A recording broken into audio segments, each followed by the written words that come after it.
नमस्कार दोस्तों, स्वागत है आपका टू द पॉइंट क्लासेज में। मेरा नाम है अजय।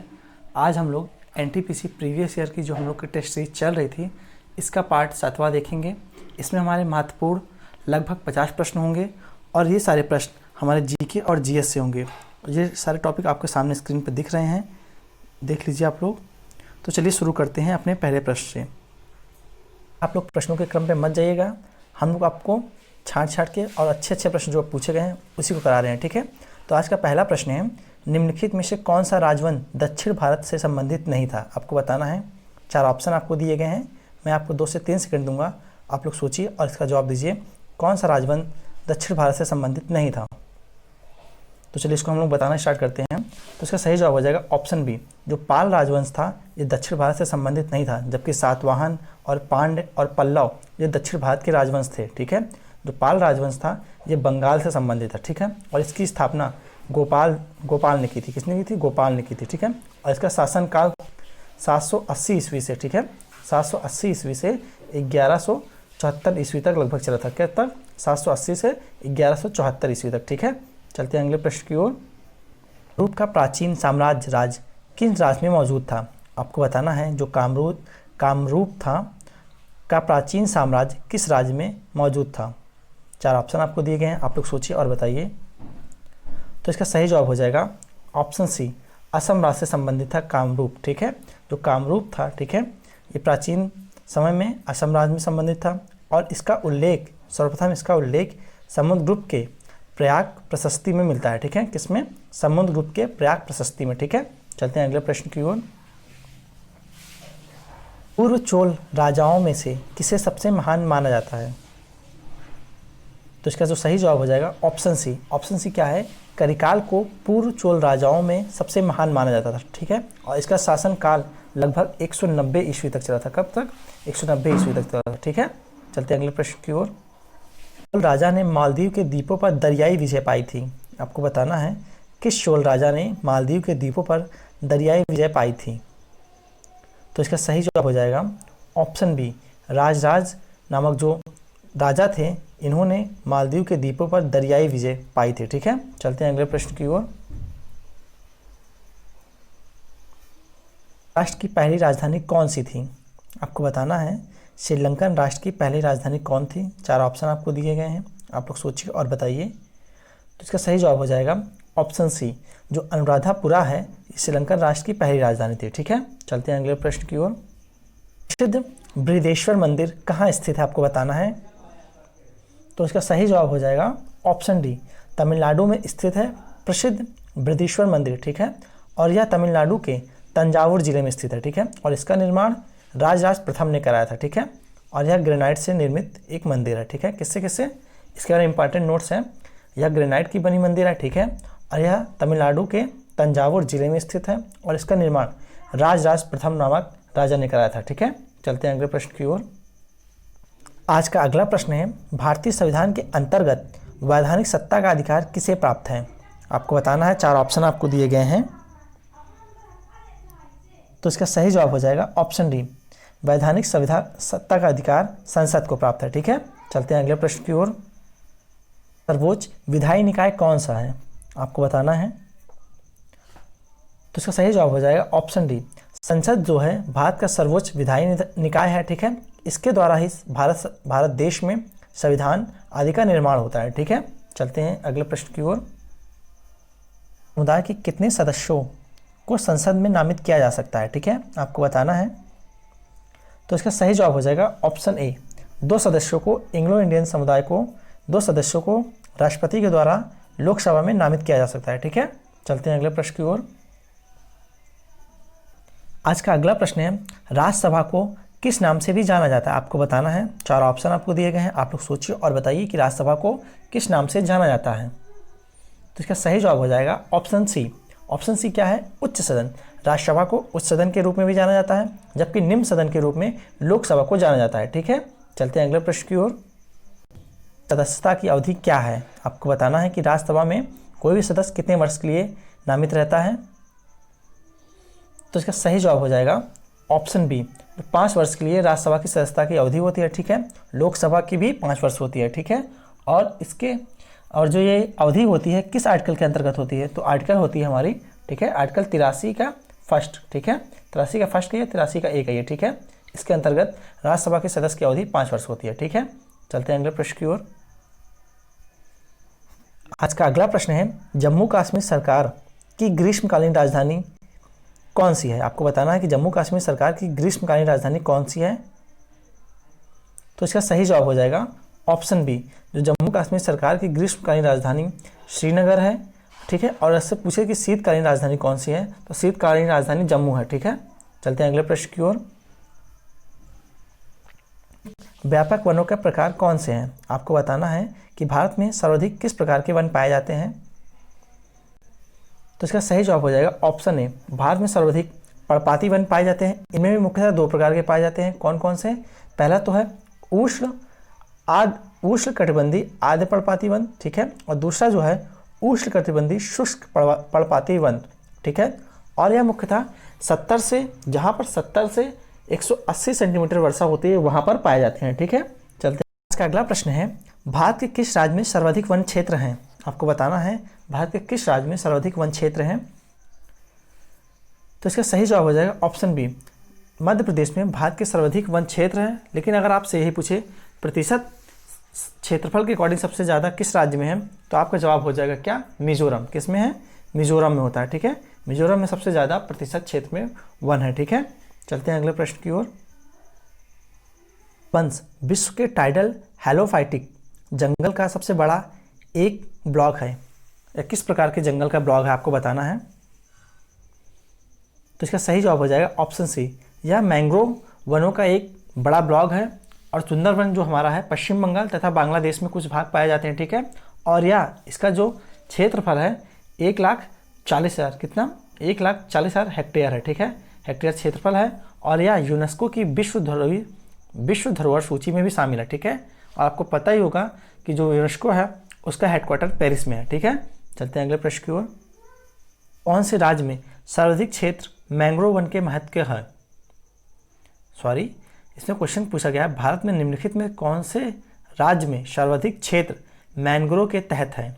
आपको बताना है किस राज्य में सर्वाधिक जो वन क्षेत्र है वो मैंग्रोव वन के हैं, ठीक है। तो इसका सही जवाब हो जाएगा, अभी हमने आपको बताया था ऑप्शन डी, पश्चिम बंगाल में मैंग्रोव वन सबसे ज़्यादा पाए जाते हैं। ये किस प्रकार के वन होते हैं, चलिए इसके बारे में जान लेते हैं हम लोग थोड़ा।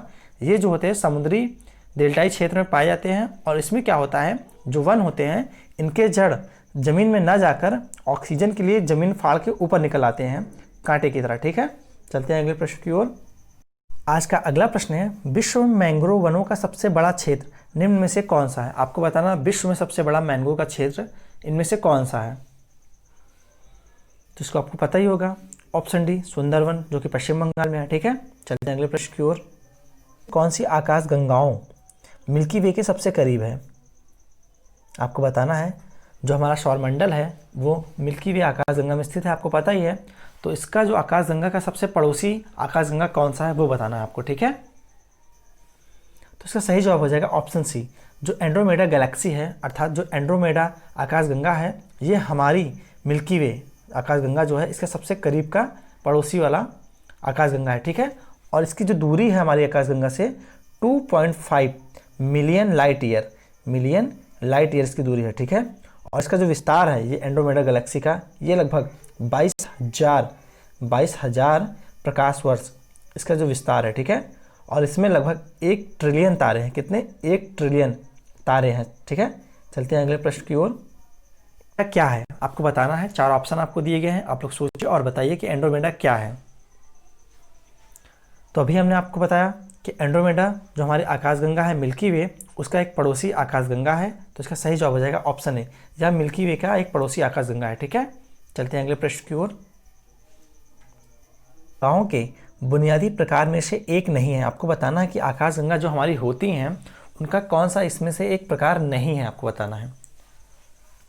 तो इसका सही जवाब हो जाएगा ऑप्शन ए, आकाशगंगा कभी भी रेगुलर शेप में नहीं होती हैं या स्पाइरल, इरेगुलर तथा एलिप्टिकल शेप में हो सकती हैं, ठीक है। जैसा कि आपको पता ही होगा कि जो हमारी आकाशगंगा मिल्की वे है उसका शेप किस प्रकार का है, स्पेरिकल शेप में, ठीक है। स्पेरिकल अर्थात एक चक्ति की तरह, एक प्लेट की तरह है, ठीक है।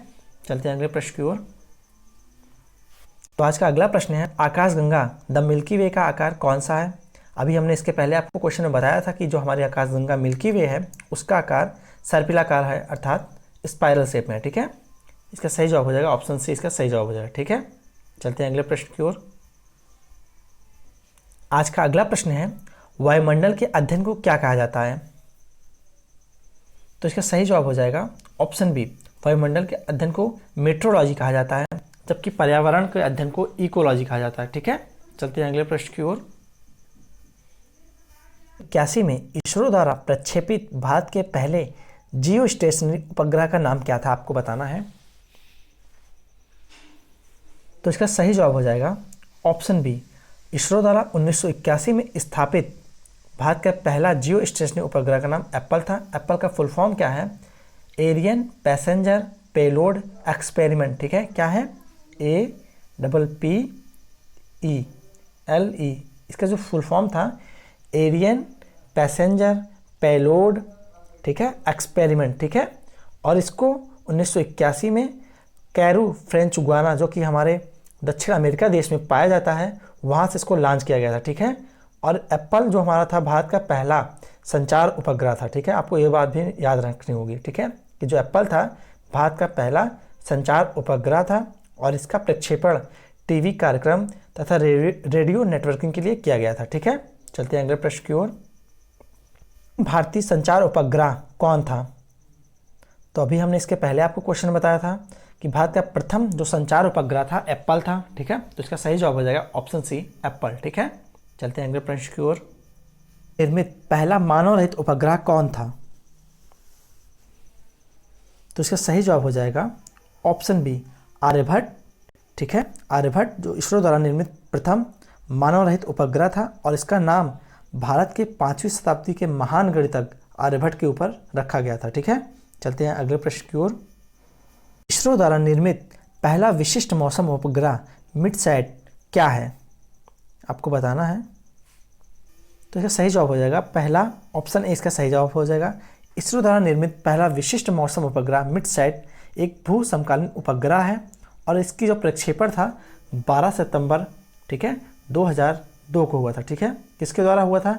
PSLV-4 के द्वारा। ठीक है, पोलर सैटेलाइट लॉन्चिंग व्हीकल 4 के द्वारा इसको प्रक्षेपित किया गया था। बाद में इसका नाम कल्पना 1 रख दिया गया। क्यों रख दिया गया? क्योंकि जो भारत की प्रथम भारतीय मूल की जो कल्पना चावला अंतरिक्ष में गई थी, जिनका एक्सीडेंट हो गया था और वो अंतरिक्ष में ही उनका देहांत हो गया था, तो उनके नाम पर कल्पना फर्स्ट इसका नाम रख दिया गया था। ठीक है, चलते हैं अगले प्रश्न की ओर। आज का अगला प्रश्न है, इनसैट उपग्रहों की श्रृंखला का प्रमुख उद्देश्य क्या सुविधा देना है? आपको बताना है। जो इनसैट उपग्रहों की श्रृंखला भारत द्वारा लॉन्च की जा रही है उसका प्रमुख उद्देश्य क्या है? किस प्रकार की सुविधा वो देना चाहता है? तो इसका सही जवाब हो जाएगा ऑप्शन ए, दूरदराज के क्षेत्रों के लिए टीवी प्रसारण इनसैट्स उपग्रहों की श्रृंखला का मुख्य उद्देश्य है। ठीक है, चलते हैं अगले प्रश्न की ओर।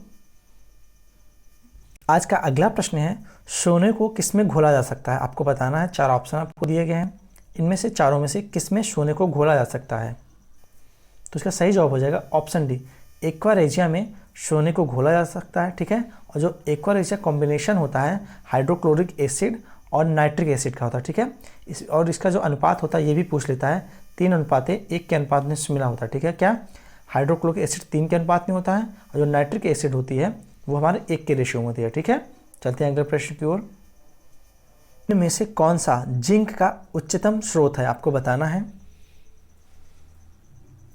तो इसका जो सही जवाब हो जाएगा ऑप्शन ए, अष्टभुज। जो अष्टभुज है ये जिंक का उच्चतम स्रोत है। ठीक है, चलते हैं अगले प्रश्न की ओर। आज का अगला प्रश्न है, विलवणीकरण या डिसैलिनेशन क्या होती है? आपको बतानी है। विलवणीकरण या डिसैलिनेशन क्या होती है?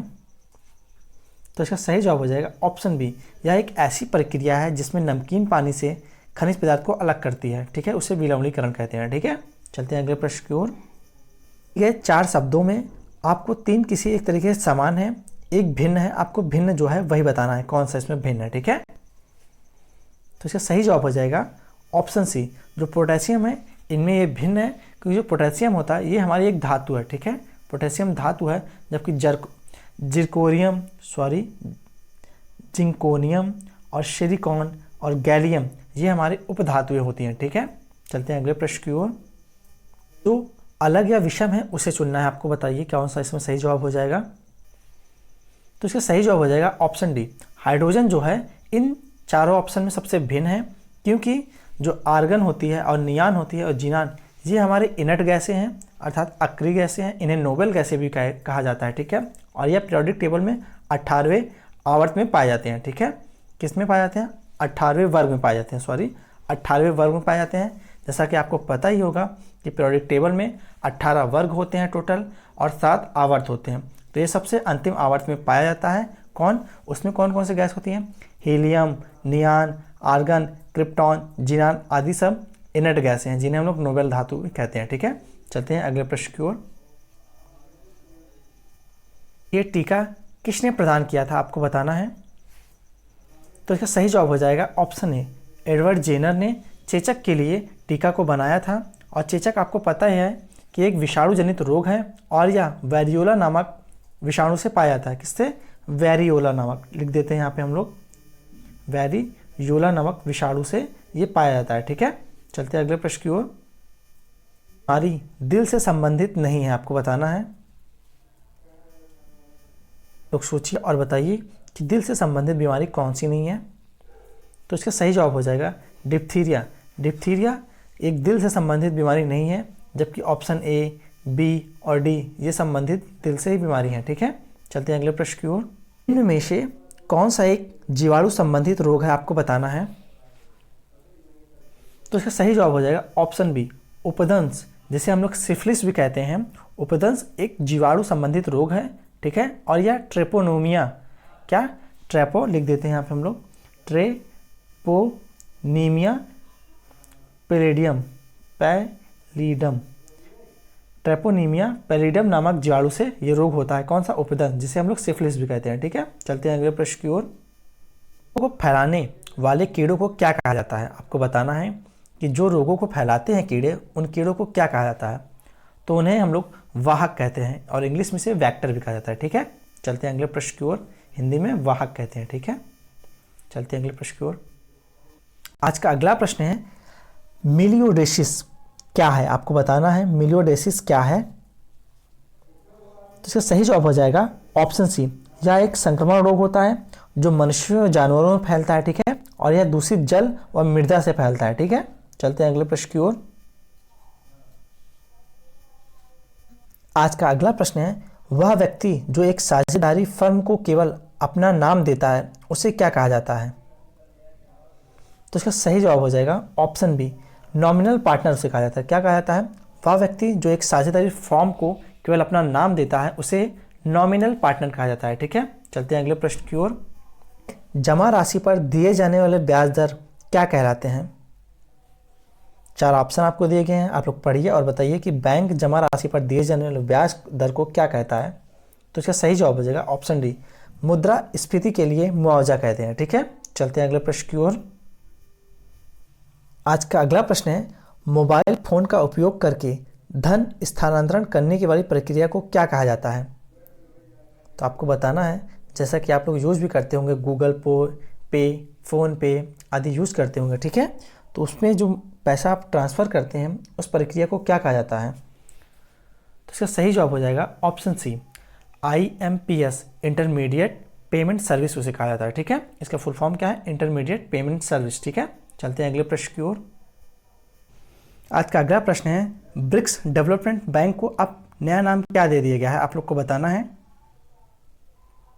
तो इसका सही जवाब हो जाएगा option C, BRICS development bank का नाम अब न्यू डेवलपमेंट बैंक रख दिया गया है और इसकी स्थापना जुलाई 2014 में की गई थी और इसका हेडक्वार्टर संघाई जो कि चीन में है वहाँ पर है। ठीक है, और इसकी शुरुआत हुई थी $100 अरब की सहायता से 5 देशों की सहायता से।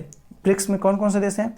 ब्राज़ील, रशिया, इंडिया, चाइना और साउथ अफ्रीका के सहयोग से जुलाई 2014 को $100 अरब की पूंजी के साथ इसकी शुरुआत हुई थी। ठीक है, लेकिन 2015 में 7 जुलाई 2015 में इसका नाम बदलकर न्यू डेवलपमेंट बैंक रख दिया गया था और इसके प्रथम अध्यक्ष भारत के के बी कामत को बनाया गया था। ठीक है, किसको बनाया गया था? भारत के बी कामत को, ठीक है, बनाया गया था। ठीक है, चलते अगले प्रश्न की ओर। हाँ बोलो। 1998 में पोखरण में भारत द्वारा किए गए परमाणु परीक्षण को क्या कोड नाम दिया गया था? आपको बताना है। तो इसका सही जवाब हो जाएगा ऑप्शन सी, ऑपरेशन शक्ति नाम दिया गया था। ठीक है, भारत ने 11 और 13 मई 1998 को उस समय के तत्कालीन प्रधानमंत्री अटल बिहारी वाजपेयी के शासनकाल में करीब 6 परमाणु बम विस्फोट किए थे, जिनका नाम ऑपरेशन शक्ति था। ठीक है, चलते हैं अगले प्रश्न की ओर। मुस्कुराते बुद्ध, स्माइलिंग बुद्धा किसके लिए कोड नाम था? 4 ऑप्शन आपको दिए गए हैं, आप लोग पढ़िए और बताइए जो मुस्कुराते बुद्धा कोड था वो किसके लिए था। 4 ऑप्शन आपके सामने हैं। ठीक है, तो इसका जो सही जवाब हो जाएगा, ठीक है, ऑप्शन डी। ऑप्शन डी क्या है? भारत द्वारा 1974 में किए गए पोखरण फर्स्ट परमाणु परीक्षण को स्माइलिंग बुद्धा नाम दिया गया था और यह परीक्षण भारत की तत्कालीन प्रधानमंत्री इंदिरा गांधी के शासनकाल में हुआ था। ठीक है, चलते हैं अगले प्रश्न की ओर। आज का अगला प्रश्न है, नोबेल पुरस्कार से सम्मानित हुए पहले भारतीय कौन थे? आपको बताना है कि भारतीय प्रथम कौन था जिसे नोबेल पुरस्कार मिला था। तो इसका सही जवाब हो जाएगा ऑप्शन ए, रविन्द्रनाथ टैगोर को 1913 में, कब? 1913 में प्रथम नोबेल पुरस्कार मिला था और इनकी काव्य संग्रह गीतांजलि के लिए, ठीक है, किसके लिए? गीतांजलि के लिए इन्हें प्रथम नोबेल पुरस्कार मिला था। ठीक है, चलते हैं अगले प्रश्न की ओर। चैनल को तैरकर पार करने वाली प्रथम भारतीय महिला कौन थी? आपको बताना है। 4 ऑप्शन आपको दिए गए हैं, आप लोग सोचिए और इसका जवाब हमें कमेंट बॉक्स में दीजिए। ठीक है, और देखिए आप लोग को वीडियो अगर अच्छा लग रहा है तो वीडियो को लाइक जरूर करिए। तो इसका सही जवाब हो जाएगा ऑप्शन सी, आरती शाह को, जो पहली भारतीय थी। इन्होंने इंग्लिश चैनल को पार करने वाली पहली भारतीय थी। ठीक है, और इन्होंने 29 सितंबर 1959 को 16 घंटे 20 मिनट में इंग्लिश चैनल को पार किया था और इन्हें 1960 को पद्मश्री से भी सम्मानित किया गया था। आज का अगला प्रश्न है, सन 1923 में 3 स्थिति अर्थात 3 पोजीशन ट्रैफिक सिग्नल को पेटेंट कराया था। तो इसका सही जवाब हो जाएगा ऑप्शन डी, गैरेट मॉर्गन ने 1923 में 3 स्थिति अर्थात 3 पोजीशन ट्रैफिक सिग्नल का पेटेंट कराया था। ठीक है, चलते हैं अगले प्रश्न की ओर।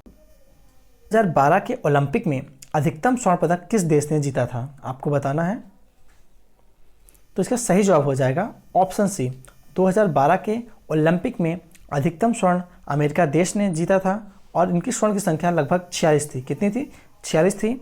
और 2012 के लंदन ओलंपिक्स में भारत ने 6 पदक जीते थे। ठीक है, भारत ने 6 पदक जीते थे, जिसमें से 2 सिल्वर था और जो 4 थे वो ब्रॉन्ज मेडल थे। ठीक है, चलते हैं अगले प्रश्न की ओर। ने 2008 के ग्रीष्मकालीन ओलंपिक के लिए बर्ड नेस्ट स्टेडियम बनवाया था।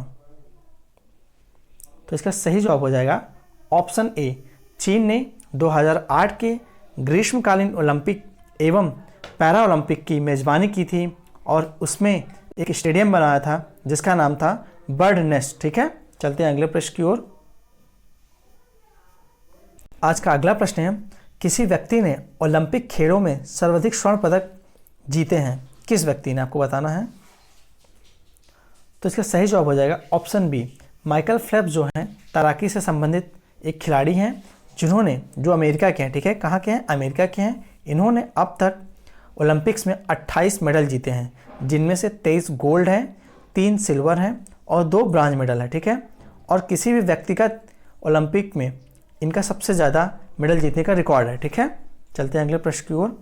आज का अगला प्रश्न है, ओलंपिक में बैडमिंटन को आधिकारिक तौर पर किस वर्ष की शुरू में किया गया था?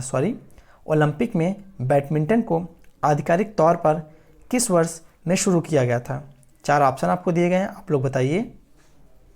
तो इसका सही जवाब हो जाएगा ऑप्शन ए, 1992 के बार्सिलोना स्पेन में है। उस ओलंपिक में बैडमिंटन को आधिकारिक रूप में ओलंपिक में शामिल किया गया था। ठीक है, चलते हैं अगले प्रश्न की ओर। और ये हमारे वीडियो का अंतिम प्रश्न है। प्रश्न क्या है, किस वर्ष में भारतीय पुरुष हॉकी टीम ने अपना पहला ओलंपिक स्वर्ण पदक जीता था?